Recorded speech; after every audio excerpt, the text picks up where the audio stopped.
প্রিয় দর্শক, আপনারা জানেন এদেশের খ্যাতিমান অভিনেত্রী অঞ্জু ঘোষ এবং বাণিজ্যিক ছবির একনিষ্ঠ কর্মী এফ কবির চৌধুরী বিয়ে করেছিলেন। তাদের বিয়ের বিষয়টি জানাজানি হলেও এখানে ছিল নানা ধরনের নাটকীয় ঘটনা। বিয়ের সংবাদ যেদিন জানাজানি হলো সেদিনেই অঞ্জু আমাকে ডেকে নিয়ে গিয়েছিলেন তার বাসায় এবং তিনি বলছিলেন, দেখুন আমি তো বিয়ে করিনি, কিন্তু একটা গুজব চারদিকে ছড়িয়ে গেছে, এমনকি একটা কাবিনের কপিও ছাপা হয়েছে। তাও বললাম, তাই বিয়ে তো করেছ? বললো যে না, আমি বিয়ে করিনি, তিনি আমার বাবার বয়সী। এই কথা বলে বেশ কয়েকদিন পার করার পর হঠাৎ করে একদিন অঞ্জু গিয়ে এফ কবির চৌধুরীর বেগুনবাড়ির বাসায় উঠে গেল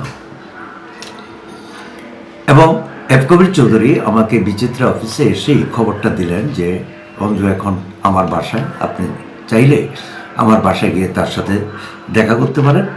সে এখন আমার স্ত্রীর স্বীকৃতি চাচ্ছে, কিন্তু আমি তাকে স্ত্রীর স্বীকৃতি দিতে রাজি নই এবং দিব না। আলমগীর পিকচার্সেও এ নিয়ে আমাদের প্রয়াত একেএম জাহাঙ্গীর খান দুজনের ভিতরে একটা সমঝোতা তৈরি করার চেষ্টা করেছিলেন, কারণ অঞ্জু ঘোষ তারই প্রযোজিত, অর্থাৎ জাহাঙ্গীর খানের প্রযোজিত চলচ্চিত্র সওদাগর দিয়ে চলচ্চিত্রে কেরিয়ার শুরু করেছিলেন। এই কারণে তার একটা অধিকারও তার উপরে ছিল, কিন্তু অঞ্জু ঘোষ বরাবর এটাকে অস্বীকার করে গেছেন। এফ কবির চৌধুরীর বাসায় গিয়ে তার উঠার এক কি দুই দিন আগে অঞ্জুর সঙ্গে আমার দেখা হয়েছিল এফডিসিতে।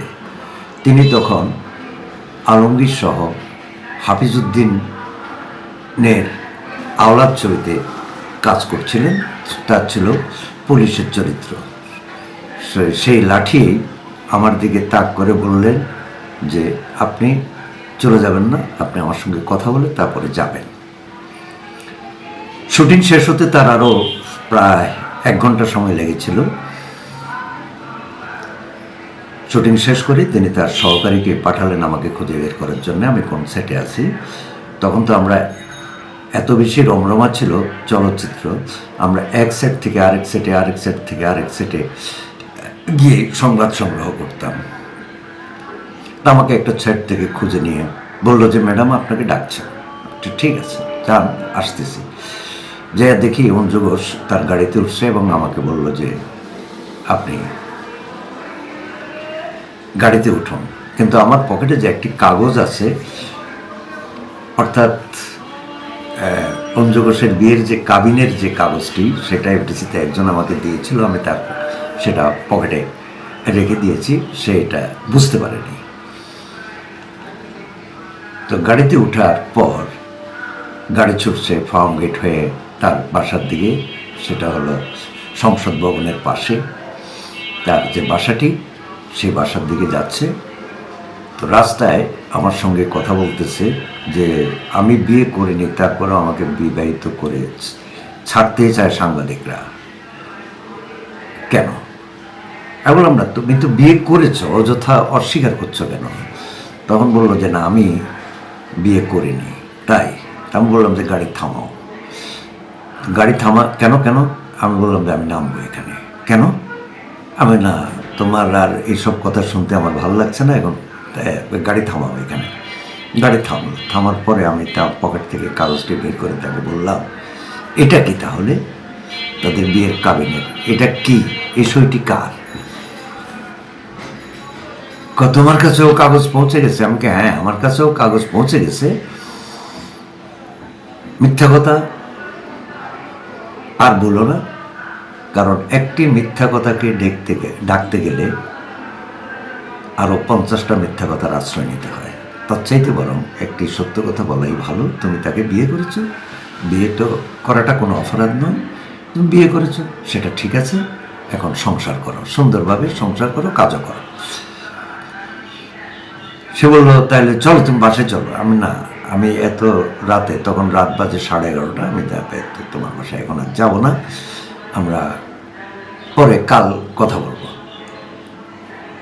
কথা বলার অর্থ হচ্ছে ততক্ষণে বিচিত্রায় যে রিপোর্টটি আমি তৈরি করে ফেলেছিলাম সেটাই দিয়ে দিয়েছি, সেটাই ছাপা হয়েছে।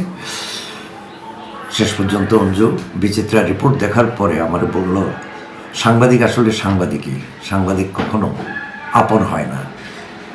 তা আমি বললাম যে হ্যাঁ, এই সত্য সবসময় মেনে চলবা, তোমারই উপকার হবে। সে অঞ্জু আর আজ বাংলাদেশের ফিল্ম ইন্ডাস্ট্রিতে নেই। তিনি অনেক আগেই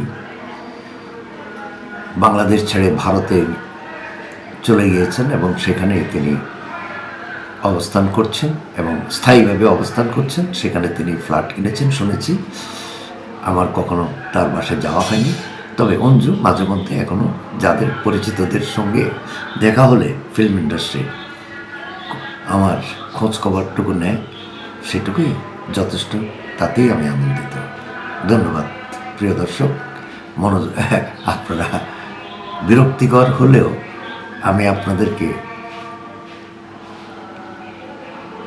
এভাবে বলে যাব, যারা শুনবেন শুনবেন, না শুনবে তার আমার কিছু করার নেই। তবে শুনলে আমি খুশি হব এবং আপনারা যদি আমাকে কোনো পরামর্শ দেন সেটাও আমি গ্রহণ করব। ধন্যবাদ প্রিয় দর্শক।